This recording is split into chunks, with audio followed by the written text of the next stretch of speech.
আসসালামু আলাইকুম। Easy learning for জুনিয়র্সের পক্ষ থেকে সকলকে শুভেচ্ছা ও স্বাগতম। আজকে আমরা অষ্টম শ্রেণীর বাংলা বিষয়ের বার্ষিক সামষ্টিক মূল্যায়নে তোমাদের প্রশ্নের যে মান বন্টন রয়েছে সেটা দেখে নিব। এর আগের ভিডিওতে আমি তোমাদের বাংলার বার্ষিক পরীক্ষার সিলেবাস দেখিয়েছি। আজকে আমরা প্রশ্নের ধরনটা দেখে নিব। এখন 70%-এর মধ্যে তোমাদের কি কি লিখতে হবে, 30%-এর মধ্যে কি কি আসতে পারে সেইটার মান বন্টনটা আমরা দেখব। আমাদের প্রশ্নের যে মান বন্টন রয়েছে, আমাদের লিখিত পরীক্ষা হবে যা হচ্ছে পূর্ণ নম্বর 100। ঠিক আছে।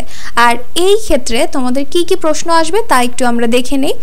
আমাদের প্রথমেই রয়েছে নৈবিত্তিক প্রশ্ন আসবে। নৈবিত্তিক প্রশ্ন 15টি এমসিকিউ এবং 10টি আসবে এক কথায় উত্তর। 15টি এমসিকিউ এর ক্ষেত্রে 4টা করে অপশন থাকবে, মন মতন একটা অপশন দাগাতে পারবে। 10টি এক কথায় এর বেলায় কোনো অপশন থাকবে না, যেটা আসল উত্তর ওটা তোমার নিজের থেকে লিখতে হবে। প্রত্যেকটা প্রশ্নে 1 নম্বর করে থাকবে, 25টার জন্য পাবে 25 নম্বর। এরপরে তোমাদের থাকবে কিছু সংক্ষিপ্ত প্রশ্নের উত্তর। সংক্ষিপ্ত প্রশ্ন 10টা থাকবে, 10টার মধ্যে 10টাই দিতে হবে এবং 10টার জন্য নাম্বার হচ্ছে 2 করে, তাহলে তোমরা পাবে 20 মার্ক। ঠিক আছে।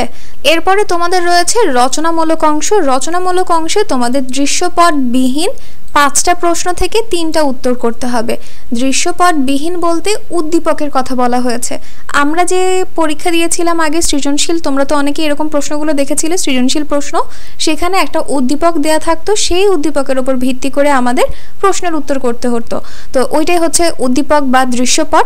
তো এইখানে তোমরা 5টা প্রশ্ন পাবে দৃশ্যপট ছাড়া। 5টা থেকে তোমাদের 3টা দিতে হবে, আর এই 3টার প্রত্যেকটা 5 মার্ক করে তোমরা পাবে 15 নম্বর। ঠিক আছে। এটা গেল উদ্দীপক ছাড়া। এবার আসি উদ্দীপক সহ প্রশ্ন, অর্থাৎ দৃশ্যপট নির্ভর প্রশ্ন পাবে 7টি থেকে তোমাদেরকে উত্তর করতে হবে 5টি। প্রত্যেকটির জন্য পাবে 8 নম্বর করে, 5 8-এ পাবে 40। ঠিক আছে। আর এইখানে যে উদ্দীপক সহ যে প্রশ্নগুলো দেয়া হবে, একটা উদ্দীপকের জন্য প্রশ্ন পাবে 2টা, একটা হচ্ছে ক, একটা হচ্ছে খ। বুঝতে পেরেছো?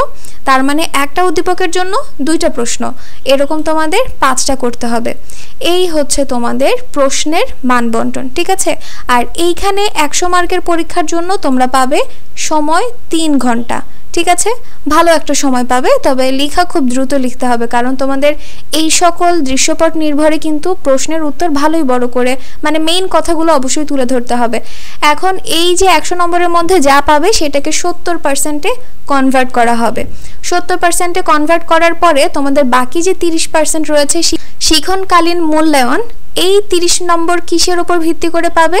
অ্যাসাইনমেন্ট বা ব্যবহারিক যে কাজ রয়েছে এই কাজের জন্য পাবে 10 নম্বর।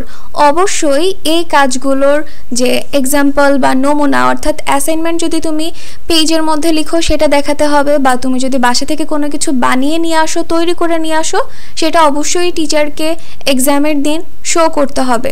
তাহলে এখানে পাবে 10 নম্বর। অনুসন্ধানমূলক কাজ বা প্রকল্প বা প্রতিবেদন উপস্থাপন, যেগুলো হচ্ছে তোমাদের নমুনা সহ দেখাতে হবে, যাতে পাবে 10 নম্বর। এবং তোমাদের শ্রেণীর কাজ অর্থাৎ ক্লাস ওয়ার্ক যেগুলো করো, যেখানে তোমরা ওই যে একক কাজ, দলগত কাজ বা বইয়ের যে ছক পূরণ, বক্স পূরণ করো, এইটার জন্য পাবে হচ্ছে 10 নম্বর। এইটারও কিন্তু নমুনাটা তোমাদের পরীক্ষার টাইমে দেখাতে হবে। তো এই হচ্ছে তোমাদের 30 নম্বর। আর এইখানে লিখিত অংশ থেকে যে 70% কনভার্ট করার পরে নাম্বারটা পেয়েছো, এই 2টা অ্যাড করে তোমাদের মূল যে নম্বর সেটা পাবে। আশা করছি বুঝতে পেরেছো। এই হচ্ছে তোমাদের বাংলা বিষয়ের মান বন্টন। তোমাদের প্রত্যেকটা বিষয়ের কিন্তু নমুনা প্রশ্ন দেয়া রয়েছে, আর তোমরা যদি চাও এই নমুনা প্রশ্নের উত্তরগুলো, তাহলে অবশ্যই আমাকে কমেন্ট সেকশনে জানাবে। আমি তোমাদের এই সকল নমুনা প্রশ্নের উত্তর তোমাদেরকে দেওয়ার চেষ্টা করব, যাতে তোমাদের বুঝতে সুবিধা হয় যে কিভাবে এই প্রশ্নগুলোর উত্তর করতে হবে।